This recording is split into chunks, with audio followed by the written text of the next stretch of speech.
काय बोलणार?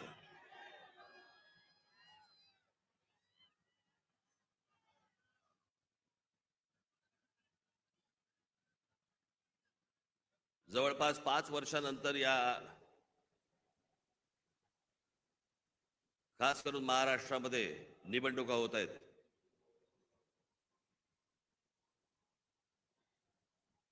महानगरपालिकेच्या निवडणुका आत्ता होतील, आत्ता होतील, आत्ता होतील असं म्हणता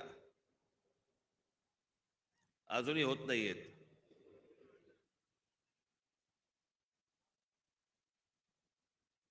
त्याच्यामुळे 2019ला ज्या निवडणुका झाल्या त्याच्यानंतर आज 2024ला निवडणुका होत आहेत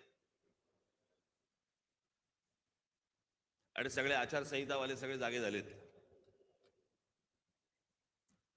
काल मी एक बातमी वाचली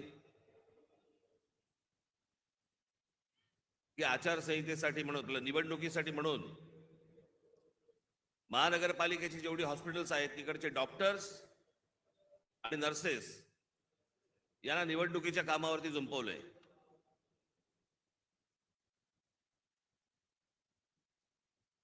डॉक्टर काय मतदाराच्या नाडी मोजणार काय की नर्सेस काय मतदारांचे डायपर बदलणार?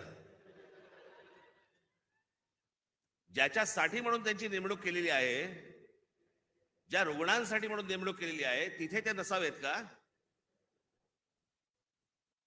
आणि निवडणुका होणार आहेत ही गोष्ट जर समजा निवडणूक आयोगाला माहिती असते ना प्रत्येक वेळेला,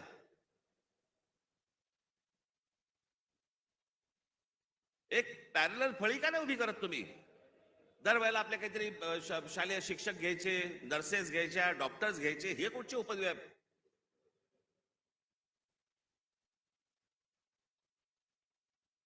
मी आपल्याला आत्ताच सांगतोय, जे या डॉक्टरांवरती आणि ज्या नर्सेसवरती ही निवडणुकीची जबाबदारी टाकलेली असेल तिथे त्यांनी जाऊ नये आणि ज्या रुग्णांची सेवा करण्यासाठी म्हणून तुम्ही आयुष्य घालवताय त्या हॉस्पिटलमध्ये परत तुम्ही जा, तिथे काम करा. तुम्हाला नोकरीवरनं कोण काढतं मी बघतो.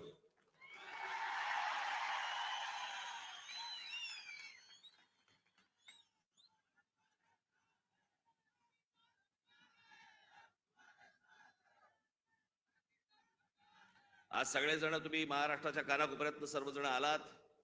सर्वप्रथम मी आपल्या सर्वांना मी गुढीपाडव्याच्या मनपूर्वक शुभेच्छा देतो. आज सणासुदीचा दिवस असून देखील या अशा प्रकारच्या सभा नुसत्याच होत नसतात. त्याला एक पोलीस यंत्रणेवरती देखील एक ताण असतो. पण आपल्या सणासुदीलाच्या दिवशी सगळ्या गोष्टी बाजूला सारून अशा कामांना ज्या वेळेला पोलीस माझे सहकारी ज्यावेळेला जुंपलेले असतात, त्या सर्व पोलीस अधिकाऱ्यांचे,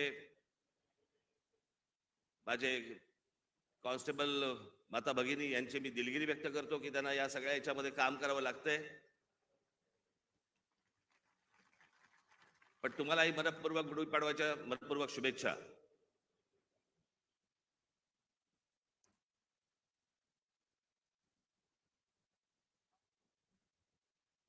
जसे तुम्ही ऐकत होतात तसा मीही ऐकत होतो. जसे तुम्ही वाचत होतात तसा मीही वाचत होतो. त्या अमित शहाच्या भेटीनंतर जे काही चक्र सुरू झाली,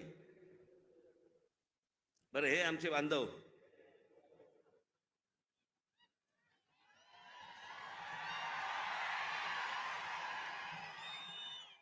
त्यांचा काही दोष नाही, चॅनल बोलले पाहिजे.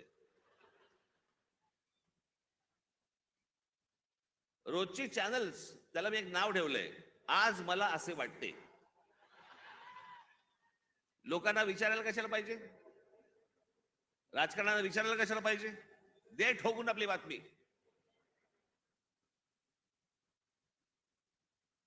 वाटेल त्या बातम्या चालू होत्या, वाटेल त्या बातम्या. मी आपला एन्जॉय करत होतो. मला काय बोलायचं ते बोला, मला जेव्हा बोलायचं तेव्हा मी बोलीन. त्या अमित शहाना भेटायला गेलो दिल्लीला.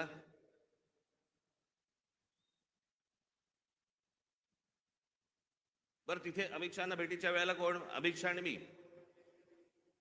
तुम्हाला कुठून रे कळलं?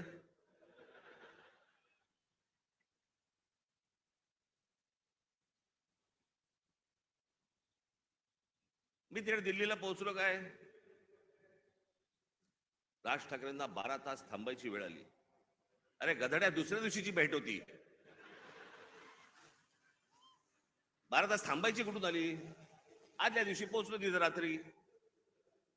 त्यात थांबायचा काय विषय आला? पण हे थांबत नाहीत. मला असे वाटते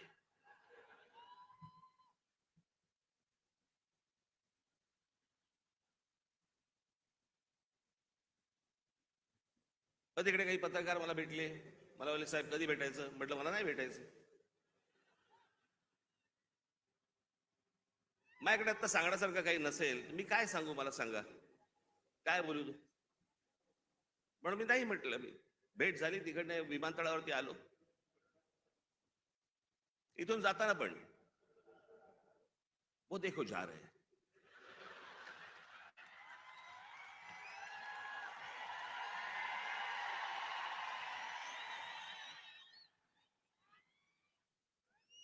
हल्ली हे असतात, पूर्वी ते आचारसंहितावाले असायचे, कुठेही कॅमेरा घेऊन जायचे. अहो एके दिवशी मी बाथरूमला चाललो होतो. मी विनोदाने सांगत नाहीये, मी खरंच तो माझ्या मागे आला.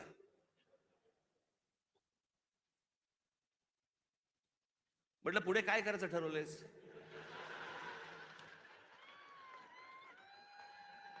मी म्हटलं आपलं आपणच करायचंय का आपण काही सहकार्य करणार आहात?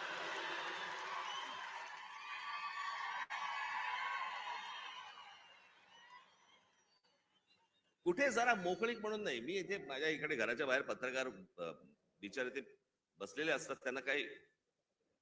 मी म्हटलं अरे एखादी गोष्ट ठरली, समजा निवडणुकीच्या संदर्भात ठरली, तर मी येऊन सांगीन ना की लपून लपून निवडणुका लढीन.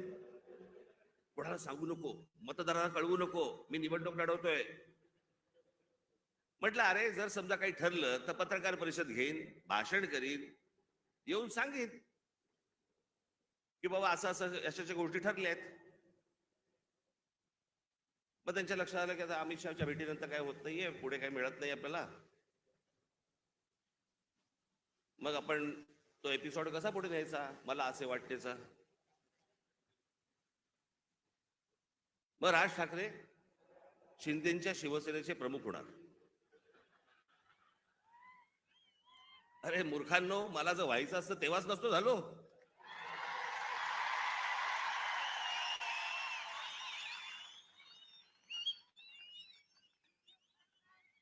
या माझ्या घरी इथे जवळपास 32 आमदार, 6-7 खासदार,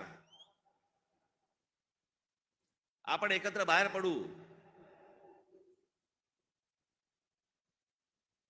आणि काय मग नंतर माझा महाराष्ट्र दौरा सुरू झाला. तोपर्यंत इकडे सगळे काहीतरी बांधणी सुरू होती. मी आता काही नावं नाही घेत कोणाची. आणि ह्यांना वाटलं मी काँग्रेस मध्ये ज्याला सत्ता होती त्यांची जॉईन होणार बाकीच्यांसारखा.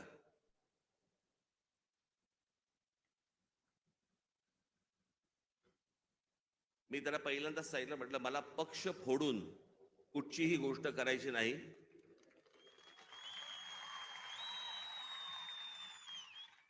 आता म्हटलं माझ्या मनात विचार नाहीये, पण जर उद्या जर समजा मी काही केलं, पाऊल उचललं तर स्वतःचा राजकीय पक्ष काढीन, पण कोणाच्या हाताखाली काम करणार नाही. ही गोष्ट मी माझ्या मनाशी मी खुणगाटच बांधलेली होती. सन्माननीय माननीय बाळासाहेब ठाकरे यांच्याशिवाय मी कोणाच्याही हाताखाली काम करणार नाही. तरी त्यातल्या त्या एकाला संधी दिली होती, समजलंच नाही.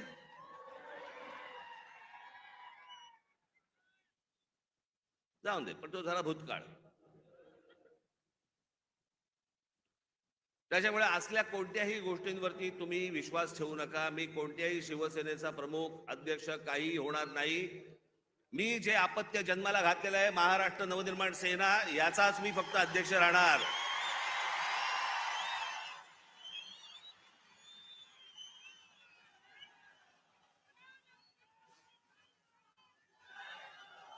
तुमच्या सगळ्यांच्या विश्वासावरती हा जो पक्ष आजपर्यंत उभा केलेला आहे त्याला 18 वर्ष झाली आहेत. ही असली गोष्ट माझ्या मनाला शिवत देखील नाही. पण काय नाही, मी आपला हसत होतो. त्यांचं काही करू शकत नाही आपण. आज मला असे वाटते वेगवेगळ्या बातम्या वेगवेगळ्या गोष्टी येत होत्या. मी खरं तर काही गोष्टी लिहून आणल्या होत्या तेव्हा. मग ते काहीतरी जागा वाटप,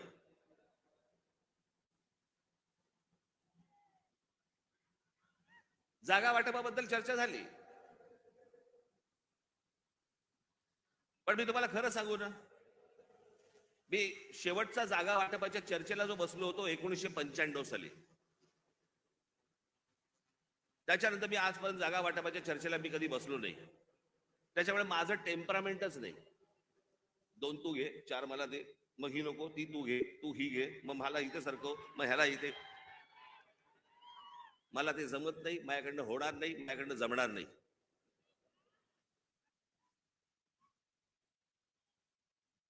मग मला सांगितलं आमच्या निशाणीवरती लढा. हे रेल्वे इंजिन आहे ना, हे तुमच्या कष्टाने कमवलेलं चिन्ह आहे. माझ्याकडे आयतं आलेलं नाही, सहज आलंय चिन्ह म्हणून आता मी त्याच्यावरती लढवायचं अजिबात नाही.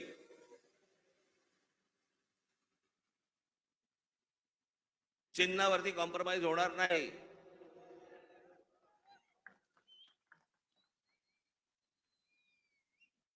दिल्लीला गेलेले हे ठाकरे पहिलेच. पत्रकारांना माहित नसतं, काही माहिती नसतात, जुन्या गोष्टी काही कल्पना नसते. आत्ताच्या काही गोष्टी माहिती असतात त्याच्यावरती आपले बस रेटायचं.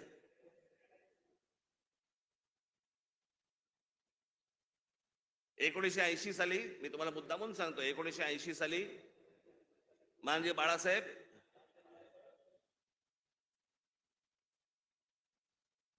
हे दिल्लीला इंदिराजींना भेटायला गेले होते, संजय गांधींना भेटायला गेले होते. आणि भेटीला जायला काय प्रॉब्लेम आहे मला कळत नाही. मला अनेक लोक येऊन घरी भेटतात, पण मी काय समजायचं वार हे आता माझ्या घरी भेटायला आलेत मला, आता असं नाही समजत. कोणी कोणाकडे भेटायला जात असतात, गोष्टी लोक जात असतात. त्यात मोठेपणा आणि कमीपणा कसला आला? अहो, वर्ष 1.5 वर्ष झाले आपले महाराष्ट्राचे मुख्यमंत्री माझ्याशी बोलतायत, आपण एकत्र आलं पाहिजे, आपण एकत्र काहीतरी केलं पाहिजे. म्हटलं शी,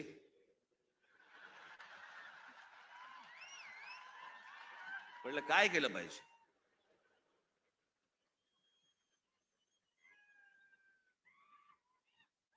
असं वर्ष 1.5 वर्ष ऐकतोय. मग मी शेवटी एक काम केलं. मी म्हटलं बाबा मला समजेना, मला देवेंद्रजी पण सांगत होते, फडणवीस एकनाथजी पण सांगत होते आपण एकत्र आलं पाहिजे, एकत्र आलं पाहिजे. म्हटलं एकत्र आलं पाहिजे म्हणजे काय?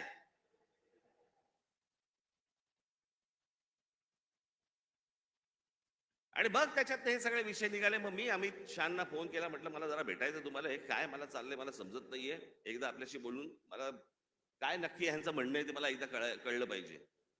मग आमचं बोलणं झालं तिकडे, मग इथे आल्यावरती आमच्या तिघांचं बोलणं झालं. मग ते सगळं निशाणीवरती प्रकरण आलं.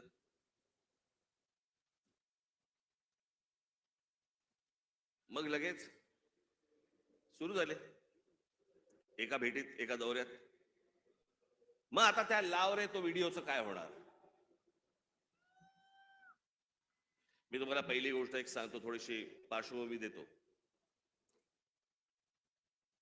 माझा जन्म ज्या घरात झाला त्या घरामध्ये शिवसेनेचा जन्म झाला.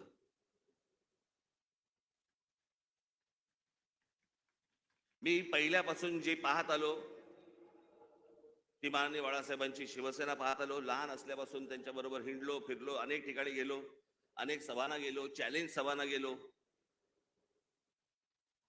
त्याच्यामुळे माझ्या आयुष्यातला एकमेव तेव्हाचा पक्ष होता तो म्हणजे शिवसेना. 1984 साली थोड्या काही काळासाठी असेल, पण 1988 89 88 89च्या आसपास प्रामुख्याने भारतीय जनता पक्ष आणि शिवसेनेची युती झाली. आणि ती युती झाल्यानंतर शिवसेनेबरोबर जर सर्वाधिक माझे संबंध कोणाबरोबर आले असतील तर ते भारतीय जनता पक्षाबरोबर आले. आमच्या गोपीनाथराव मुंडेंबरोबर आले, प्रमोद महाजनांबरोबर आले, आमच्या नितीन गडकरीजींबरोबर आले.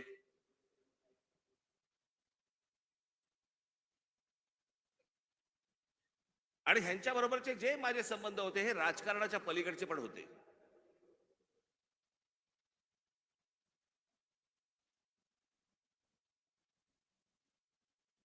माझा संबंध कधी काँग्रेस राष्ट्रवादीत खूप नंतर, पण काँग्रेसवाल्यांशी माझा तसा संबंध कधी आला नाही.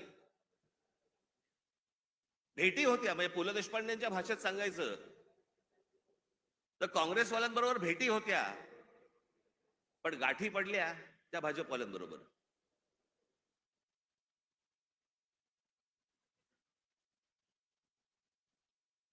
त्याच्यामुळे अनेक वेळेला त्यांच्याबरोबर माझे अगदी चांगले संबंध तेव्हापासून प्रस्थापित झाले. आमचे प्रमोदजी गेले, मग त्या दरम्यान मी गुजरात दौऱ्यावरती गेलो.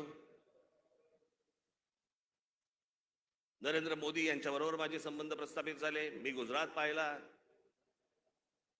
त्यावेळेला खूप चालू होतं की गुजरातमध्ये कशा प्रकारची प्रगती होते, कशा प्रकारची डेव्हलपमेंट होते.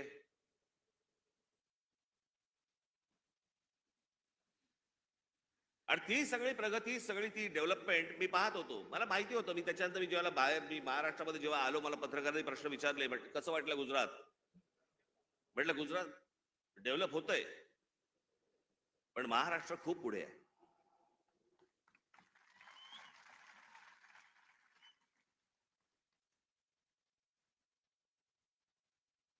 आणि मग त्यावेळेला ते जसे जसे त्यांच्याबरोबरचे संबंध माझे प्रस्थापित व्हायला लागले, एक वेळ आली या देशामध्ये हा राज ठाकरे पहिला माणूस होता ज्यांनी या देशाचे पंतप्रधान नरेंद्र मोदी व्हावेत असं बोलणारा पहिला माणूस मी होतो. त्यांच्याही पक्षातलं कोणी बोललं नव्हतं तोपर्यंत. मला असं तेव्हा वाटलं की बाबा आपला एक स्वतःचा विचार असतो, त्याच्यात माणसं बोलत असतात, माणसं काही गोष्टी सांगत असतात, माणसं स्वप्न दाखवत असतात. स्वप्न सत्यामध्ये उतरावीत अशी प्रत्येकाची अपेक्षा असते, आशा असते. आणि मग ज्या वेळेला 2014ची निवडणूक झाली, 2014च्या निवडणुकीच्या अगोदर मी काही अनेक भाषणं त्यांची ऐकत होतो, आणि 2014ची निवडणूक झाल्यानंतर मला असं वाटलं, अरे मी जे ऐकत होतो ते आता मला या 5 वर्षात दिसत नाहीये. काहीतरी वेगळ्याच गोष्टी दिसत आहेत. नोटबंदी काय दिसते, बुलेट ट्रेन काय दिसते. मी तुम्हाला आजही सांगतो, ज्या गोष्टी मला पटलेल्या नाहीत त्या मला पटलेल्या नाहीत. उद्या कितीही संबंध परत चांगले झाले किंवा नाही झाले तरी ज्या गोष्टी मला चांगल्या वाटल्या स्वागत करणार, ज्या गोष्टी नाही पटल्या विरोध करणार. आणि ज्या माणसावरती सर्वाधिक विश्वास असतो, 30 वर्षानंतर राजीव गांधींची सत्ता आली होती 1984 साली, त्याच्यानंतर 20-30 वर्षानंतर एका माणसाच्या हातात या देशाचं बहुमत आलं. मी विचार करतो या देशाचं काय काय गोष्टी होऊ शकतात, काय काय गोष्टी घडू शकतात.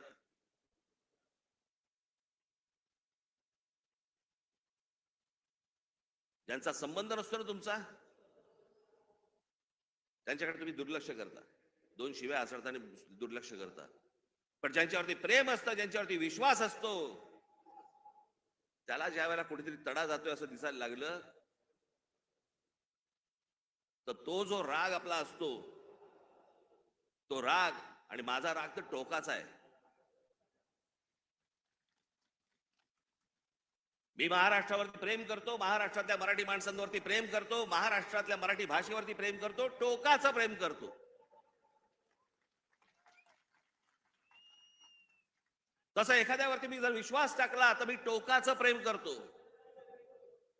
पण मला जर समजा तशी गोष्ट दिसली नाही तर मी टोकाचा त्याला प्रतिकार करतो, टोकाचा विरोध करतो. तो टोकाचा विरोध तो 2019 सालच्या माझ्या त्या लावरे तो व्हिडिओचं काय त्याला कोणीतरी टॅगलाईन दिली, लावरे तो व्हिडिओ. पण त्या सगळ्या गोष्टींमध्ये ती ती गोष्ट तुम्हाला दिसली असेल. होय, टोकाचा विरोध केला मी. पण ज्या ज्या वेळेला त्यांच्याकडनं चांगल्या गोष्टी ज्याला घडल्या, 370 कलम ज्याला रद्द झालं, त्याला अभिनंदन करणारं पहिलं ट्विट माझं होतं.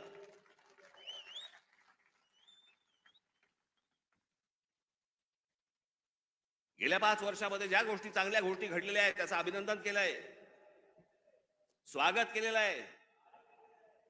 एनआरसीच्या बाजूने मोर्चा काढलेला आहे. जी गोष्ट योग्य ती योग्य, जी गोष्ट अयोग्य अयोग्य. या देशाने अमिताभ बच्चन यांच्यावरती प्रेम केलं, मीही प्रेम केलं. पण ज्या वेळेला एक माणूस ज्या वेळेला मला असं वाटायला लागलं की अरे एका प्रांताचा विचार करतोय, मला नाही पटलं. पण त्या सगळ्या गोष्टींमध्ये जर समजा तुम्ही बघितलं तर त्याच्यामध्ये व्यक्तिगत टीका कुठेही नव्हती.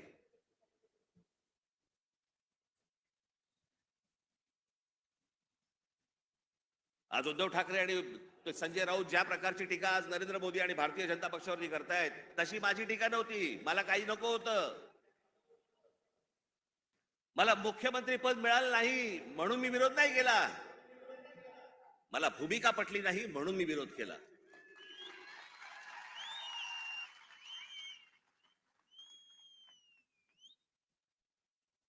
आज हे विरोधामध्ये बोलतायत. मग ज्या वेळेला मी बोलत होतो त्यावेळेला खिशातले राजीनामे बाहेर काढून माझ्याबरोबर का नाही आलात? त्यावेळेला सत्तेत मिळणारा मलिदा चाटत बसले होते ना.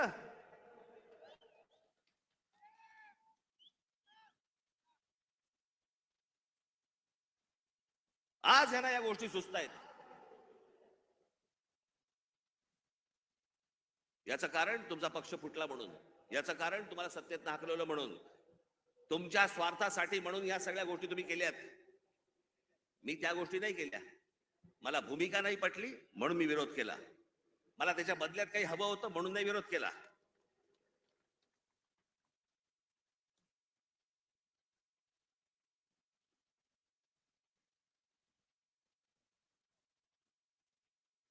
मी आज काही तुमच्यासमोर फार लंब चौडं काहीतरी बोलायला आलो नाहीये. तुमच्या ज्या काय अपेक्षा आहेत, तुम्हाला काय हवंय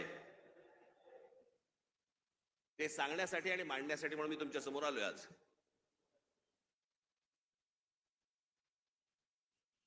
नरेंद्र मोदींकडनं कसं आहे, आज तरुण, आज आम्ही दुपारी बोलत होतो, 2006 साली ज्यावेळेला मी पहिलं महाराष्ट्र नवनिर्माण पक्ष स्थापन केल्यानंतरचं पहिलं भाषण ज्यावेळेला मी इथून केलं होतं, त्यावेळेला मी असं म्हटलं होतं ज्याच्यावरती अनेक लोकांनी चेष्टा केली.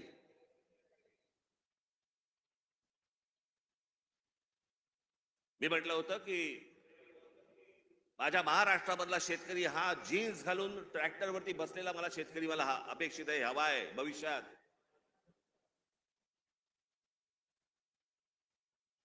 दोन 2006 पासून ते युग सुरू झालं होतं. आज या जगामध्ये सगळ्यात तरुण जर देश कुठचा असेल, तरुण, तो आपला भारत देश आहे, हिंदुस्थान आहे. सर्वाधिक तरुण ना अमेरिका आहे, ना जपान आहे, ना अजून कुठचा देश आहे. आज फक्त भारत तरुण आहे.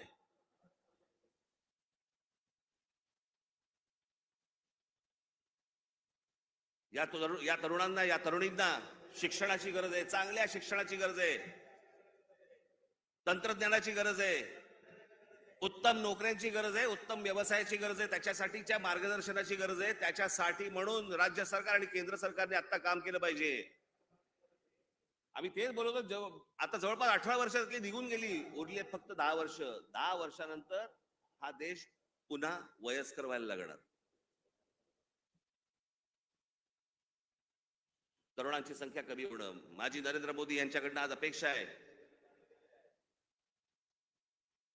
की बाकी सगळं सोडा, या तरुणांकडे, या भारतातल्या तरुणांकडे पहिल्यांदा लक्ष द्या.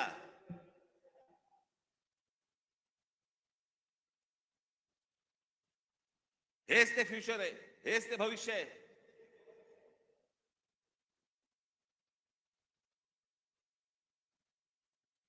दुपारी बोलताना आमचा तोच विषय तोच होता की बाबा हे बघ, हा काळ कधी होता. प्रत्येक देशाचा एक काळ येतो.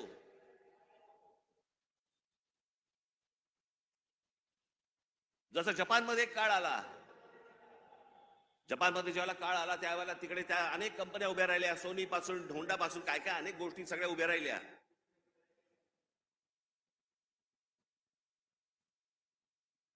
अनेक व्यवसाय उभे राहिले, अनेक व्यावसायिक उभे राहिले. ज्याला घुसळून काढणं म्हणतो ना आपण, तसं सगळं अख्खा घुसळून निघाला तो देश. आज बघा कुठच्या कुठे असा हा देश घुसळून निघाला पाहिजे. आणि तसंच आज उद्या घडलं नाही तर सगळ्याच गोष्टींवरचा समाजाचा विश्वास उडून जाईल. या देशामध्ये दुसरं तिसरं काही होणार नाही. या देशामध्ये फक्त अराजक येईल.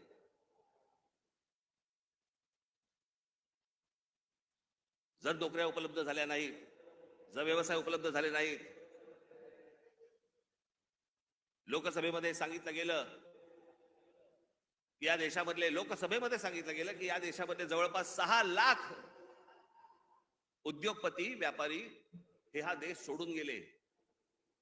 6 लाखाचा अर्थ काय होतो? हा तर अधिकृत आकडा आला आपल्याकडे. पण हे यापुढे होता कामा नये. या देशातल्या तरुणांकडे पाहणं गरजेचं आहे. महाराष्ट्र ज्या प्रकारचा कर भरतो केंद्राला, त्याच्या मोबदल्यात महाराष्ट्राला मोठा वाटा हा महाराष्ट्राला आला पाहिजे. याच्यासाठी म्हणून आज नरेंद्र मोदींकडनं माझी अपेक्षा आहे.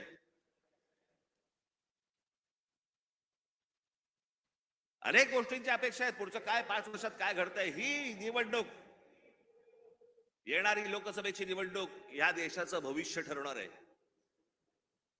की आपण खड्ड्यात जाणार आहोत का आपण वरती जाणार आहोत. उद्या अनेक निवडणुका येतील. पुढे विधानसभेच्या निवडणुका येतील. आज हाणामाऱ्या चालू आहेत. पुढच्या विधानसभेच्या निवडणुकीत काय होईल? कोथळे बाहेर काढतील.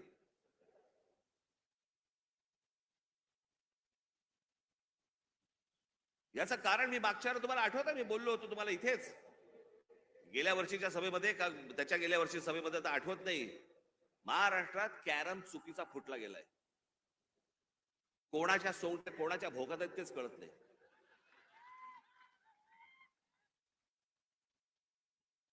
माणूस राजकारणातला आला की विचारावर वाटतं लागतं कोणत्या पक्षात. मध्यंतरी मी आपल्या पुण्याला गेलो होतो नाट्य संमेलनाला. तिकडे 5 जण मला भेटायला आले. नगरसेवक होते राष्ट्रवादीचे. मला बोलले नमस्कार साहेब. म्हटलं नमस्कार. आम्ही राष्ट्रवादीचे नगरसेवक. म्हटलं कोणाचे? त्यातले 3 बोलले आम्ही दादाचे, 2 बोलले आम्ही शरद पवारांचे. अशी सगळी परिस्थिती या महाराष्ट्राची झालेली आहे. या महाराष्ट्रातनं पुढे जाताना आपल्याला मार्ग शोधायचा आहे, आपल्याला मार्ग काढायचा आहे. माझ्या महाराष्ट्र सैनिकांवरती विश्वास आहे. आपण योग्य मार्ग आपण या महाराष्ट्राला दाखवू, निश्चित दाखवू. पण माझी महाराष्ट्राकडनं देखील अपेक्षा आहे. माझी महाराष्ट्राला देखील अपेक्षा आहे. माझ्या महाराष्ट्रातल्या मतदारांना देखील अपेक्षा आहे. माझी अपेक्षा आहे त्यांच्याकडनं कृपा करून व्यभिचाराला राजमान्यता देऊ नका. ज्या प्रकारचं राजकारण या महाराष्ट्रामध्ये सुरू आहे याला राजमान्यता जर समजा पुढे मिळत गेली, पुढचे दिवस भीषण आहेत.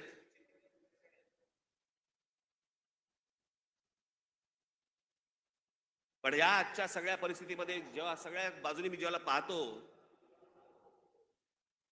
त्यावेळेला मला असं वाटतं की आज किमान पुढच्या 5 वर्षांसाठी देखील विषय आपल्याला पुढच्या 50-100 वर्षांचा करायचा असतो.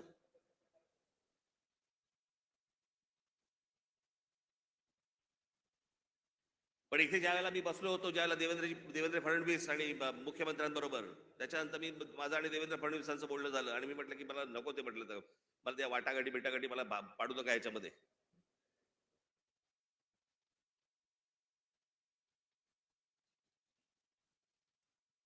मी म्हटलं तुम्हाला मी आज सांगतो, म्हटलं त्या राज्यसभाही नको आणि ती विधान परिषदही नको.